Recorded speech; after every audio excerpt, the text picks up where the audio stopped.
Kalau kita mau mengambil dari kisah dan sejarah yang disampaikan oleh Luqmanul Hakim, tahu Luqmanul Hakim nggak?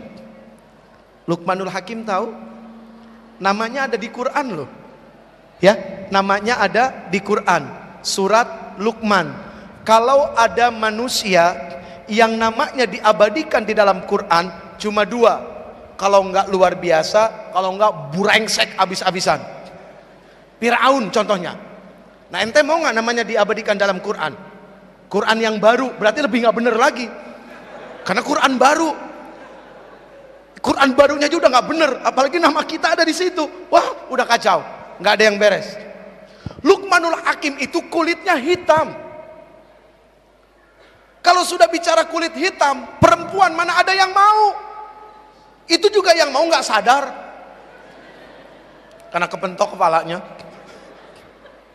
Kulitnya hitam, namun dari lisannya keluar kata-kata hikmah yang sangat luar biasa. Salah satunya adalah apa? Wahai anakku, ketika engkau melakukan sesuatu yang menurutmu baik dan dalam pandangan Allah baik, terus saja kamu berjalan, nggak usah peduli apa yang orang katakan.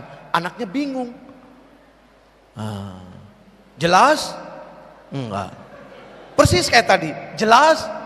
Enggak. Akhirnya dikasih contoh sama bapaknya, bawa keledai, bawa kuda kecil. Bapaknya yang naik, anaknya yang nuntun. Sampai di satu kampung, orang kampung bilang apa? Ini bapak nggak punya rasa kasihan sama anaknya. Masa anaknya yang kecil disuruh nuntun, bapaknya yang naik. Mereka dengar tuh berdua. Begitu lewat dari kampung itu, turun bapaknya, anaknya yang naik. Coba dengerin pendapat mereka. Jalan lagi, masuk ke satu kampung. Ternyata kampung ini berbeda pendapat. Apa yang mereka bilang? Dasar anak durhaka, kurang ngajar. Bapaknya disuruh nuntun, anaknya naik.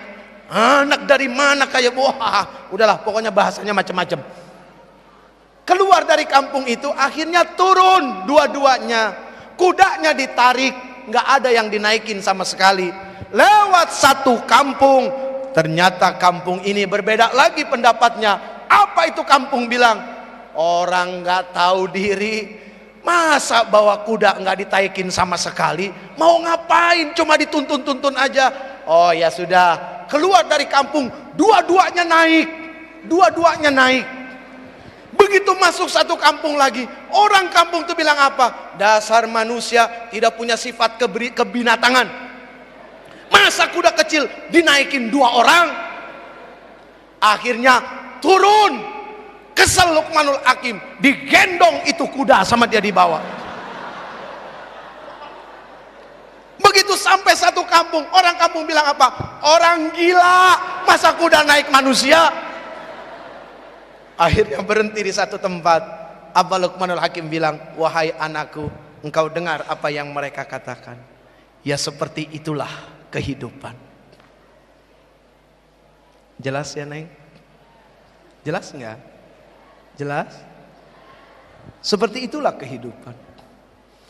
Akhirnya beliau mengatakan, itulah yang aku maksud. Jika engkau menjalani sesuatu yang kau anggap benar dan menurut Allah, dalam pandangan Allah juga benar, jalan saja.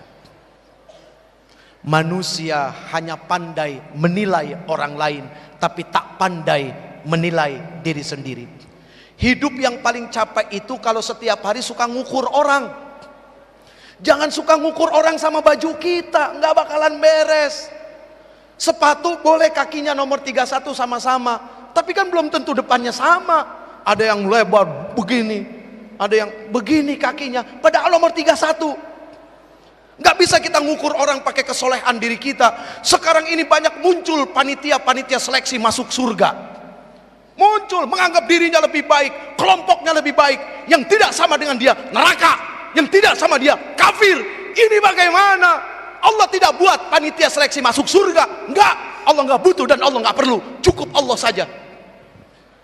Wah, pakaian kamu tidak sesuai dengan syariat. Mau nggak kamu terlihat lebih mulia? Niatnya saja sudah salah, kepengen terlihat lebih mulia. Apa tidak salah itu? kepengen terlihat lebih mulia. Salah. Secara akhlak udah nggak beres. Urusan mulia bukan pakaian tapi Allah. Tapi pakaian tetap sesuai dengan hukum syariat agama. Syariat agama yang mana? Jangan tertukar antara sunnah dengan budaya Arab. Nanti keliru, sunnah sama budaya Arab akhirnya kecampur-campur, bingung. Setiap negeri punya budaya, setiap tempat punya budaya. Perkara Rasul adalah perkara sunnah yang punya nuansa ibadah. Nah, ini yang perlu dicari tahu. Makanya kenapa kita butuh Quran, dan kenapa begitu sangat hebat keputusan kampus ini untuk membuat mahasiswa-mahasiswinya wajib khatam Quran selama mereka kuliah di sini. Itu 5 menit lagi, capek. Situ enak, hahaha. Saya akan mikir nih, kalau lagi begini lagi mikir lagi nih Pak, gue mau ngomong apa nih. Ngedownloadnya dikit-dikit soalnya gitu ya. Soalnya kalau ngedownload kilobyte-nya gede, panas, kepala pusing, makanya dikit-dikit diambil ya. Tapi kenapa kalau download film-film begituan mah kuat aja ya? Iya, aneh ya. Waduh, ada yang baru nggak? Bluetooth dong, Bluetooth. Ada. Yang baru. Bro, yang baru bro.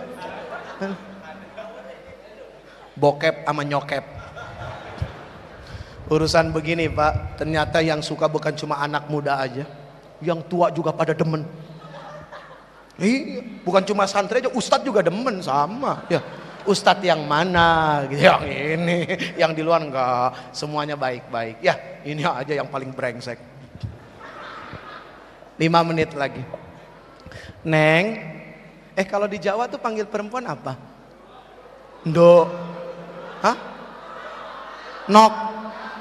Serius? Nok.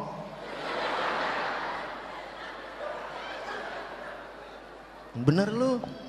Serius? Nok. Ndok. Emang gua bapaknya Ndok? Hadirin yang insya Allah dimuliakan Allah, amin. Amin. Belajar agama itu setelah kita tahu bukan untuk mencari-cari kesalahan orang lain,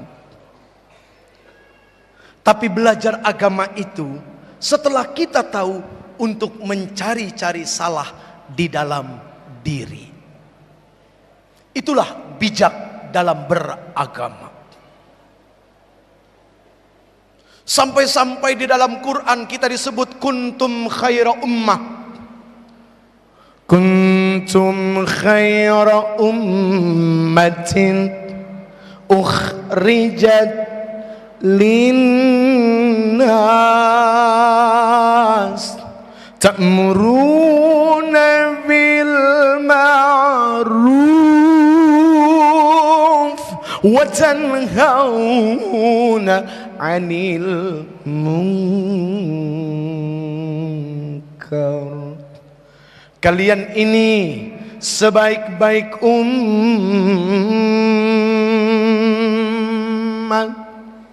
Kita disebut dengan sebaik-baik umat. Ayo biasakan diri kalau mendengarkan Quran jauh lebih dahsyat daripada mendengarkan lagu.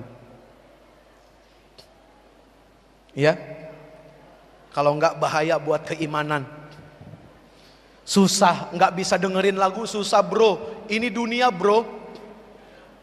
Yoi. Di rumah kita matiin, anak kita butuh musik, otaknya untuk dirangsang menjadi cerdas. Kalau nggak salah begitu ya dokter ya. Untuk dirangsang menjadi cerdas, tinggal tergantung musiknya yang mana.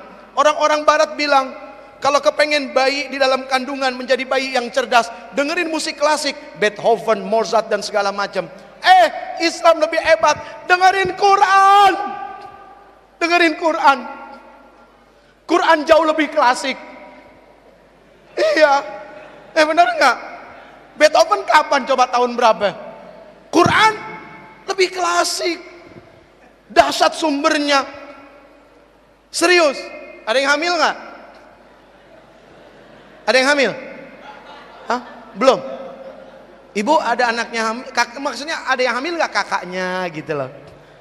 Kasih tahu, hamil? Ya Allah, sama siapa?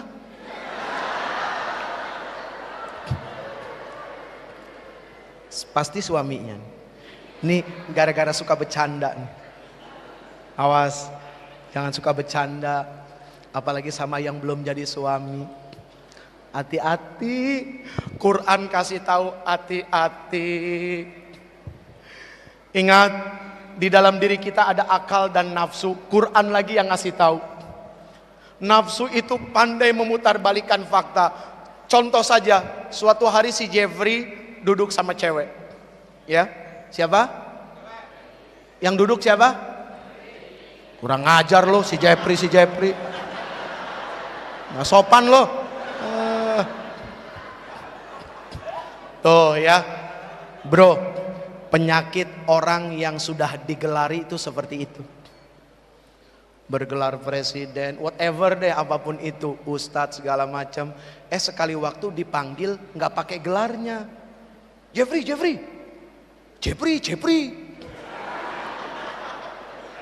Itu kalau di Semarang, Jeffrey. Kalau di Tasikmalaya, Jeperi.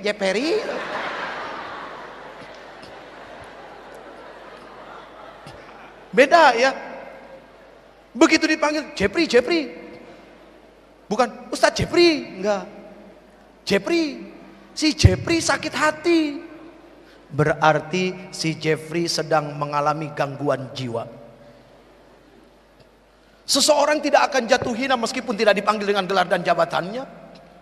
Seseorang itu akan hina ketika ucapan dan perbuatan tidak sama. Itu sama kayak orang pergi haji, niatnya karena apa? Kalau Quran bilang, kalau orang pergi haji niatnya karena apa?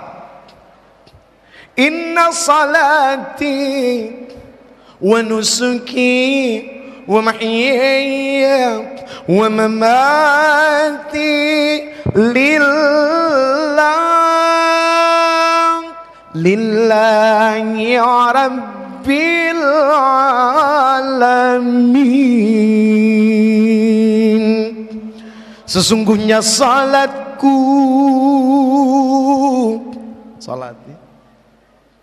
ibadahku, hidupku dan hatiku semuanya untuk Allah. Monggo Pak, silakan. Ya, insyaallah, silakan. Biasanya kalau begitu ada tugas, ya kita saling meringankan. Jangan repot-repot bro. Kenapa baru sekarang lu kasih? Dari tadi harusnya. Oh ya, nggak bersyukur. Meskipun terlambat, tapi ada. Kan gitu. Ya, bersyukur. Woi, bro, nggak ada yang pakai buah bro.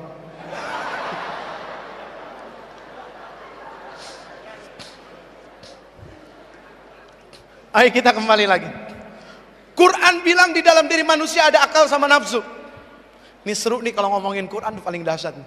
Supaya kita semangat terus untuk baca Quran, lalu punya gairah yang hebat dan dahsyat untuk selalu mau dengerin Quran. Jangan sampai ini tidak seimbang, dengerin lagu dahsyat. Quran kasih tahu di dalam diri manusia ada akal dan nafsu, di mana akal pandai memutarbalikkan fakta. Si Jeffrey duduk sama perempuan, akal bilang, Jeffrey, hati-hati. Akal, karena akal itu punya sifat selalu berpikir, makanya lahirnya ilmu. Jadi akal sama pikiran kalau dikawinin lahirnya ilmu. Tapi kalau akal saja, pikiran saja, nanti akal-akalan. Banyak orang berakal tapi yang ngakalin lebih banyak lagi. Ya, banyak orang pinter tapi yang minterin orang lebih banyak lagi. Karena akal sama pikirannya terpisah, nggak lahir ilmu yang memunculkan akhlak itu tadi. Terus nafsu bilang apa? Ya Allah, hari gini munafik kalel. Sebelah bro, hajar, sikat. Terlalu bernafsu jadi begini. Akal bilang apa? Nggak boleh, nggak boleh. Tahu dari mana nggak boleh? Akal bilang, kasih tahu nggak ya?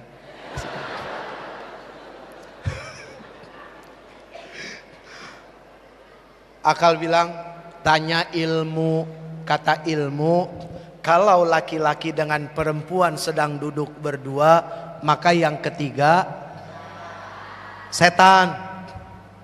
Cuma masalahnya zaman sekarang, kadang-kadang setan gak ikut terlibat, tapi setan sering disalahin. Ayo, siapa yang sering nyalahin setan? Sabar ya, ini mah yatim belakangan nanti ya, yatim belakangan ya. Ini kita lagi seru nih ngomong gini nih, asik. Setan jarang terlibat, tapi setan sering disalahin. Si Jeffrey duduk berdua, setan belum datang, disikat habis-habisan. Begitu setan datang, ya Jack, payah lo ngeduluin gua jadi nggak ada kerjaan nih, nganggur akhirnya. Setan belum datang udah kesetanan, coba. Hati-hati, eneng ya, nok, ya, hati-hati. Kadang-kadang pakai jilbab suka nggak jaminan, nggak pegangan, tahu? Pegang, ke jilbab, kelihatan belum nikah orang masih mahasiswa, masih sih pegang. Di motor berdua.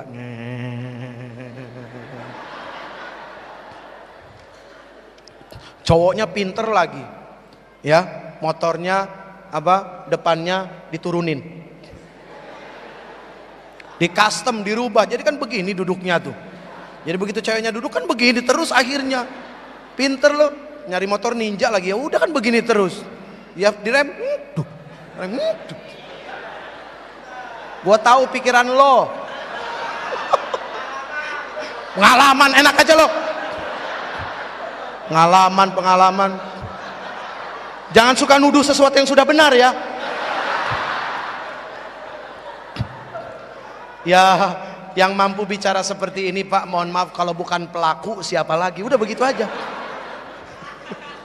Ini pasti pelaku. Kok paham betul detil-detilnya? Bohong kalau bukan pelaku. Mau kursus sama gue?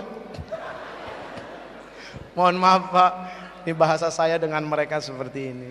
Saya ingat kata Rasul, bicaralah dengan bahasa kaum. Yang begini kan yoi bro. Gitu. Beda gitu kan ya. Aduh ya Allah ya Rabb. Ibu sehat? Alhamdulillah. Kantongnya sehat? Nggak akan jujur kalau masalah kantong ya. Banyak duit juga nggak akan ngomong. Begitu nggak punya baru ngomong-ngomong. Biasanya begitu memang. Lalu udah akhir bulan ya Allah, wajah-wajah yang belum bayar semester ini kelihatan ini. Belum bayar semester, belum dapat kiriman, kosan juga ibunya udah ngamuk-ngamuk gitu. Kesian ya, aduh ya Allah, kesian banget nih, kesian. Oke, kita balik lagi. Quran memberitahu seperti itu. Quran memberitahu banyak hal. Ini adalah sebuah jawaban yang hebat dari apa yang dilakukan oleh kampus ini. Tujuannya cuma kepengen bikin kita selamat asbab dari Quran. Makanya tolong seimbangkan betul-betul. Jangan terlalu dahsyat kepada sebuah lagu. Begitu dengar Quran, sudah selesai. Apalagi kalau lagu-lagu yang bersentuhan dengan masalah ya. Benar nggak? Benar nggak? Begitu kita lewat tiba-tiba dengar, aku terjatuh dan tak bisa bangkit lagi. Aku tersesat. Aku tenggelam dalam lautan luka dalam. Aku tersesat dan tak tahu arah jalan pulang. Aku tanpamu butiran debu.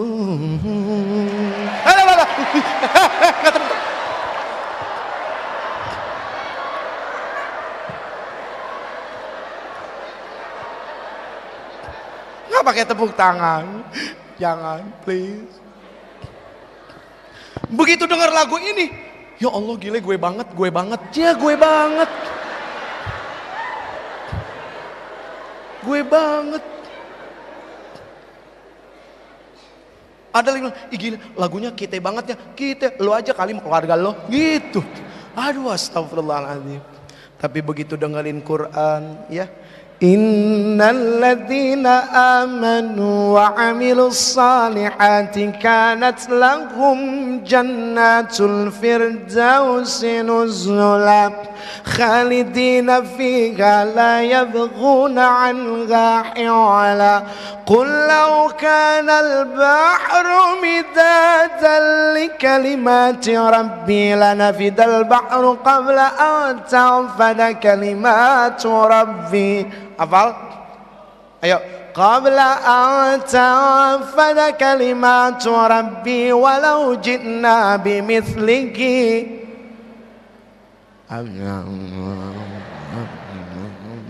Tadi enak tuh, butiran debu. Kompak tadi tuh, kayak gitu tuh maksudnya, ya. Ya, oke ya. Halo. Ya udah, suratnya diganti ya. Suratnya diganti. Qul huwallahu ahad. Ayo. Allahus samad. Lam yalid wa lam yulad wa lam yakul lahu kufuwan. Dari umur berapa amalnya? Apalnya dari umur berapa? Mulai mencoba menghafal surat. Meskipun tidak harus bisa khatam hafidh gitu ya 30 juz, tapi minimal ada surat-surat penting yang kita bisa hafal, karena itu akan merangsang ini sangat luar biasa. Saya nggak ngerti bagaimana menurut kedokteran, tapi yang pasti ketika orang mencoba menghafal ayat-ayat Quran, ini rangsangannya hebat. Bukan cuma di sini, tapi ada connecting antara di sini dengan di sini yang akan nyambung. Ini yang kita butuhkan. Ini dibutuhin banget. Sangat dibutuhkan. Makanya kenapa Rasul Sallallahu Alaihi Wasallam, padahal Quran turun kepada beliau, tapi beliau masih senang mendengarkan bacaannya dari orang lain. Tuh. Ya, ibu, maaf ibu, nanti begitu ibu sakaratul maut,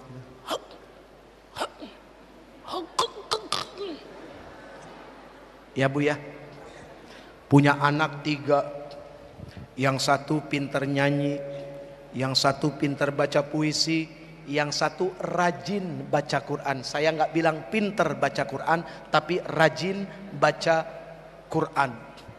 Begitu meninggal sakaratul maut, kira-kira butuh anak yang mana? Yang nomor 3.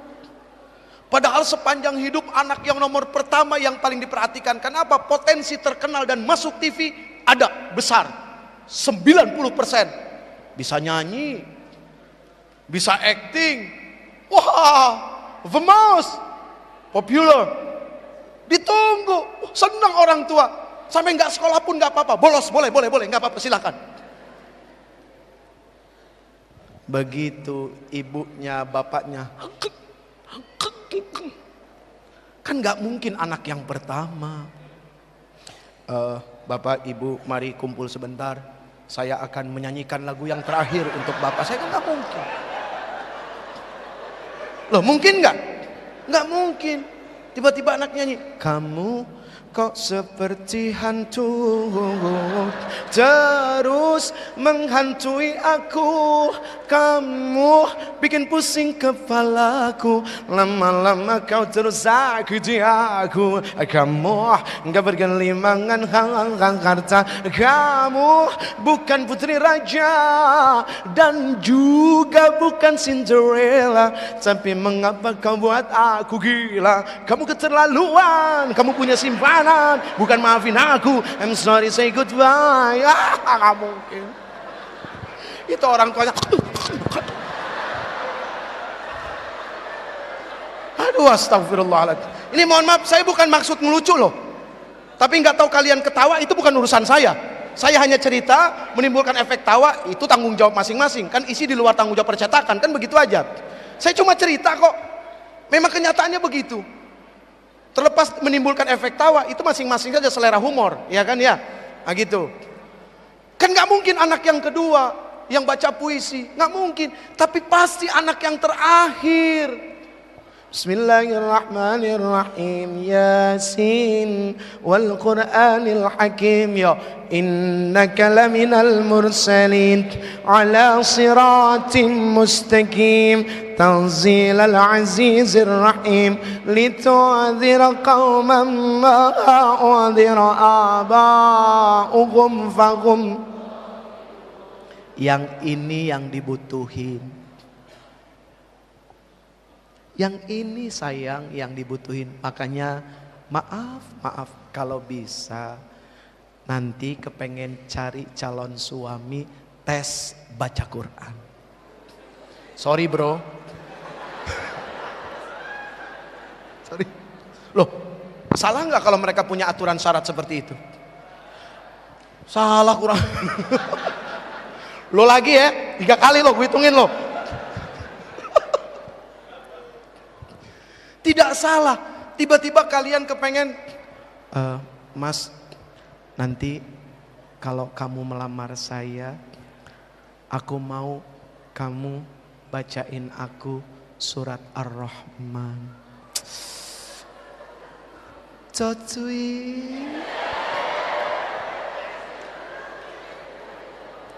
Itu romantisme syariah. Ada nggak ya romantis syariah ya? Itu romantis syariah bro. Itu wah. Tanya, kenapa sih kok kamu kepengen dibacain surat Ar-Rahman? Gak tahu, aku suka banget. Dari suratnya saja Ar-Rahman. Artinya, aduh, pokoknya luar biasa deh. Kan ABG kalau ngomong gitu. Tahu. Aduh, ya Allah ya Rabb. Tantangan bro. Yoi gak bro? Tantangan. Cair. Siap, kapan ngelamar? Tapi aku maunya kamu hafal. Iya, gubrak.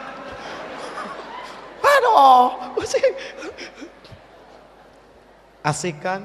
Kamu dilamar dengan surat Ar-Rahman. Ya Allah, kebayang gak coba? Di hadapan 2 keluarga besar kamu dibacain surat Ar-Rahman sebagai sebuah bentuk lamaran. Allahu Akbar, Allahu Akbar, Allahu Akbar. Gantian bro, gantian. Dia kan surat Ar-Rahman. Kita minta sama dia. Kalau kamu betul-betul yakin akan mau menjadi istri saya dan tunduk di bawah hukum saya.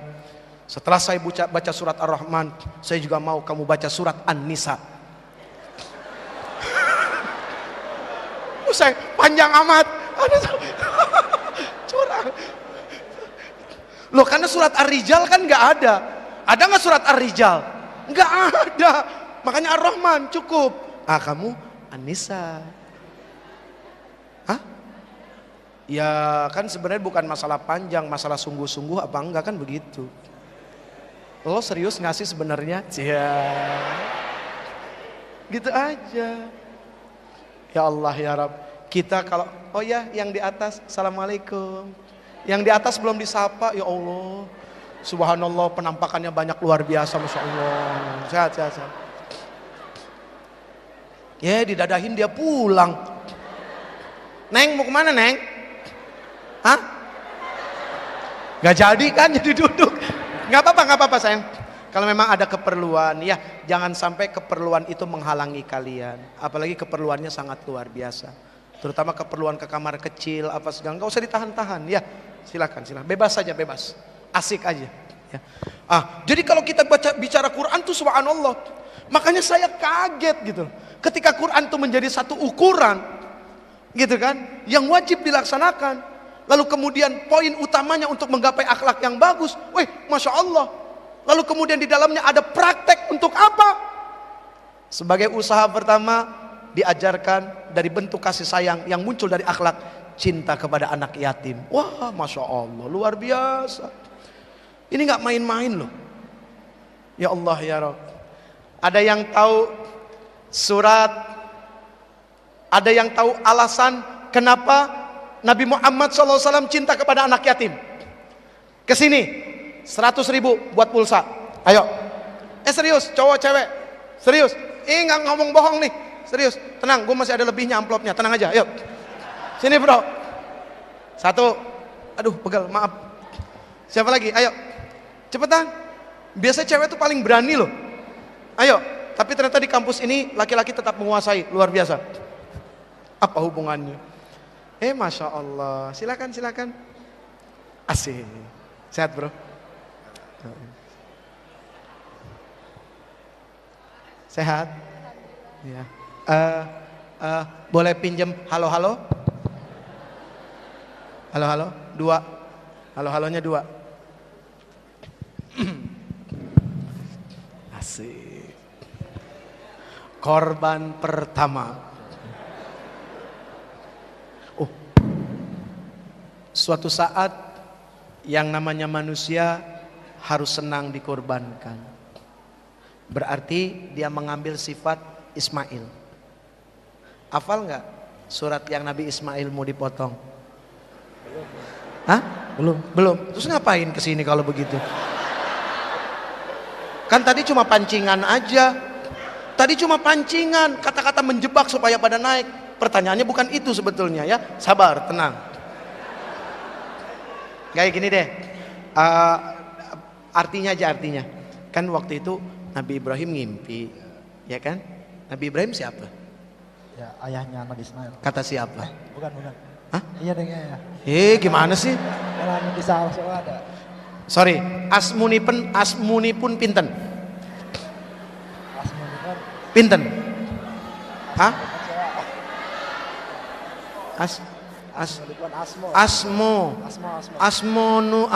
Asmoni pun pinten. Hah? Sinten. Apa bedanya sinten sama pinten? Ya, kalau pinten itu berapa? Oh, kalau pinten berapa? Kalau sinten? Siapa? Sinten itu yang nyanyi. Yenen tawongonali. Masalah. Seneng banget sih ngeritik orang salah. Dasar mahasiswa. Oke bro, ceritanya gimana? Kan Nabi Ibrahim mimpi tuh, kan ngomong sama anaknya. Ngomongnya gimana? Ya ngomongnya, jangan bikin malu mahasiswa, ayo. Nah apa ceritanya Nabi Ibrahim dapat mimpi kan cerita sama anaknya. Nak, saya dapat mimpi dari ya. Emang panggilnya nak? Nabi Ibrahim bukan orang Jawa. Anakku. Ya terus? Kan dapat mimpi kan dia cerita ke Nabi Ismail bahwa dia dapat perintah untuk mengorbankan Nabi Ismail. Iya, dalam mimpinya tuh apa? Belum tahu. Kurang tahu. Kasih tahu nggak ya? Kasih tahu ya. Falamma balagha ma'ahu sa'ya qala ya bunayya inni ara fil manami alba'uka fanzur madza tara. Tuh. Udah dikasih tahu tuh. Ayo artinya. Enggak tahu Ustaz. Oke. Ya udah. Tadi pertanyaannya apa? Kenapa Rasulullah mencintai anak yatim? Alasan apa yang membuat Rasul Sallallahu Alaihi Wasallam kok cinta sama anak yatim? Bukan kamu, ini. Sabar. Oke bro. Karena diperintahkan oleh Allah melalui surat Al-Ma'un. Surat Al-Ma'un. Coba dibaca. A'udzubillahi minasyaitonirrajim. Bismillahirrahmanirrahim.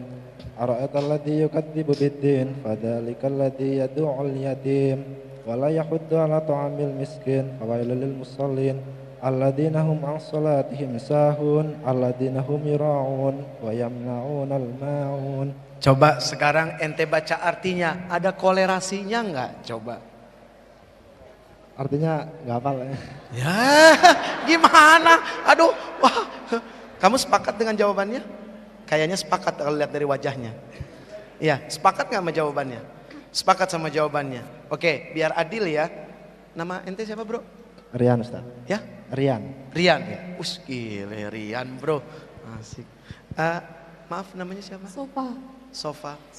Kamu bawa sofa kemari? Nggak berat emang? Allah. Oke, ini baca Qur'annya, Sofa baca artinya. Kira-kira nyambung nggak dengan yang jadi pertanyaan tadi? Coba deh Sofa deh. Gak hafal artinya. Hah? Nggak harus hafal. Tapi Oh, iya. nyambung. Ya, artinya Nggak usah kata per kata kamu hafal, nggak usah, artinya aja. Garis besarnya, globalnya. artinya sayangilah anak yatim dan jangan kau mengherdiknya. Hmm? Jangan kau mengherdik anak yatim. Ara'aital ladzi yukadzibu biddin. Apa artinya? Gak tahu, lupa. Oke. Kalau lupa biasanya nggak inget ya. Iya. Oke, ada yang bawa Quran, biasanya akhwat tuh paling senang baca Quran. Akhwat, pinjam sebentar, kejauhan yang itu. Keburu asar nanti kalau yang dari belakang. Oke. Ya, makasih ya. Silakan dicari. Tapi kamu nggak dapat pulsa, nggak apa-apa ya. Dapat nomor telepon aja deh. Nomor telepon pemadam kebakaran. Ya. Artinya mana? Bismillahirrahmanirrahim.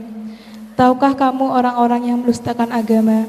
Maka itulah orang yang mengherdik anak yatim dan tidak mendorong memberi makan orang miskin.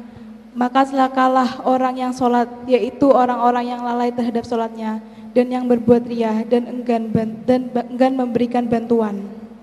Oke, suaranya mendemas kayak di dalam laut. Oke, maaf ya. Oke. Kira-kira nyambung nggak? Kan pertanyaannya, hal apa, alasan apa yang membuat Rasul kok suka sama anak yatim? Sementara kalau surat Al-Ma'un di sini, tahukah kamu orang yang mendustakan agama? Kira-kira nyambung nggak bro? Enggak, Nyambung nggak? enggak. Nggak. Terus kenapa dijawab? Enggak, ini yang jawab dia. Saya kan, Oh yang jawab ini. Lo bro. saya kan belum Menurut saya, jawab. Ustaz. Oh iya ya. Kalau kamu apa? Kan karena Nabi Muhammad SAW sendiri itu terlahir sebagai anak yatim. Suratnya apa? Oke, kamu buka surat Ad-Duha. Coba baca surat Ad-Duha. A'udzubillahi minasyaitonir rajim. Bismillahirrahmanirrahim. Wadduha wallaili idza saja ma wadda'aka rabbuka wa ma qala walal akhiratu khairul laka minal ula walau sayu'tika rabbuka fatarda alam yajidka yatiman fa'awa. Stop. Kamu baca artinya alam yajid kayatima fa'awa wa wajadaka dhallan fahada. Coba. Bukankah dia mendapatimu sebagai seorang yatim, lalu dia melindungimu? Dan dia mendapatimu sebagai seorang yang bingung, lalu dia memberikan petunjuk. Alam yajid kayatimal fa'awa. Bukankah aku mendapati kamu dalam keadaan yatim, lalu aku memberikan perlindungan kepada kamu? Oh, ini yang menjadi dasar Rasul suka kepada anak yatim.